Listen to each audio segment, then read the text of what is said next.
পঞ্চপাণ্ডব টার্মটা থেকে বাংলাদেশ ক্রিকেটের এই মুহূর্তে বের হওয়ার সময় হয়েছে বোধহয়। দুই পাণ্ডব মাহমুদুল্লাহ রিয়াদ এবং মুশফিকুর রহিম চ্যাম্পিয়ন্স ট্রফিতে বাংলাদেশ দল যখন মাঠে নেমেছে গুরুত্বপূর্ণ ম্যাচে, বাংলাদেশের বাঁচা মরার লড়াই, সেখানে এই দুই সিনিয়র ক্রিকেটার দায়িত্বজ্ঞানহীনতার পরিচয় দিয়েছেন। মাহমুদুল্লাহ রিয়াদ এই আসরে বয়স্ক ক্রিকেটারদের একজন এবং বাংলাদেশের চ্যাম্পিয়ন্স ট্রফির ইতিহাসে সবথেকে বয়স্ক ক্রিকেটার।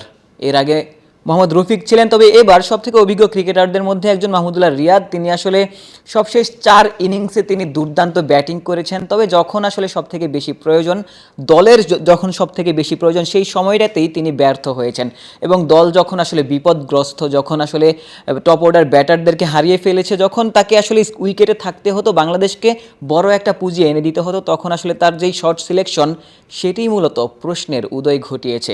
বাংলাদেশি ভক্তরা কাঠগড়ায় মাহমুদুল্লাহ রিয়াদকে দাঁড় করাতেই পারেন। আরও এক সিনিয়র ক্রিকেটার মুশফিকুর রহিম, যার ওয়ানডে ক্রিকেটের সবশেষ 3টি ইনিংস 2, 0 এবং 1। তিনি সব ফরম্যাট মিলিয়ে টানা 13 ইনিংসে কোনো 50 পাচ্ছেন না। সিনিয়র ক্রিকেটার, তিনি আসলে দায়িত্বজ্ঞানহীনতার পরিচয় তিনিও দিয়েছেন। মুশফিকুর রহিম আজকের ম্যাচেও আসলে নিজের উইকেটটি বিলিয়ে দিয়ে এসেছেন এবং তাকে নিয়ে যখন আলোচনা চলছিল লম্বা সময় ধরে রান পাচ্ছেন না এবং তিনি একাদশ থেকে বাদ পড়বেন কিনা, তখন হয়তো এই সিনিয়রশিপের জন্যই আসলে তিনি একাদশে আসলে টিকে গিয়েছেন। সিনিয়র ক্রিকেটার হিসেবেই তাকে একাদশে রেখে দেওয়া হয়েছে। কোপটা পড়েছে সৌম্য সরকারের ওপর, যিনি নিউজিল্যান্ডের বিপক্ষে তার ক্যারিয়ার সেরা ইনিংসটা খেলেছিলেন, 169 রানের ইনিংস। সৌম্য সরকার চ্যাম্পিয়ন্স ট্রফিতে প্রথম ম্যাচে যখন ভারতের বিপক্ষে ব্যর্থ হয়েছেন, তার পরের ম্যাচে তাকে আসলে একাদশ থেকে ছিটকে ফেলা হয়েছে। মুশফিকুর রহিমকে কিন্তু একাদশে রেখে দেওয়া হয়েছে, যদিও তার উইকেট কিপিংটাকে হয়তো বিবেচনায় আনা হয়েছিল। অভিজ্ঞদের তুলনায় তরুণরাও আসলে খুব একটা ভালো করছেন তেমনটা বলার উপায় নেই। গোটা আসর জুড়ে এর আগের ম্যাচেও বাংলাদেশ দলের টপ অর্ডার ব্যাটাররা ব্যর্থ হয়েছেন, অভিজ্ঞরা আসলে ব্যর্থ হচ্ছেন এবং তরুণরাও নামের প্রতি সুবিচার করতে পারছেন না। ইন্ডিভিজুয়াল পারফরমেন্স হয়তো আসছে, আগের ম্যাচে তাওহিদ হৃদয়, জাকের আলী অনেকরা ভালো ব্যাটিং করেছেন। আজকের ম্যাচে ক্যাপ্টেন নাজমুল হোসেন শান্ত ভালো ব্যাটিং করেছেন।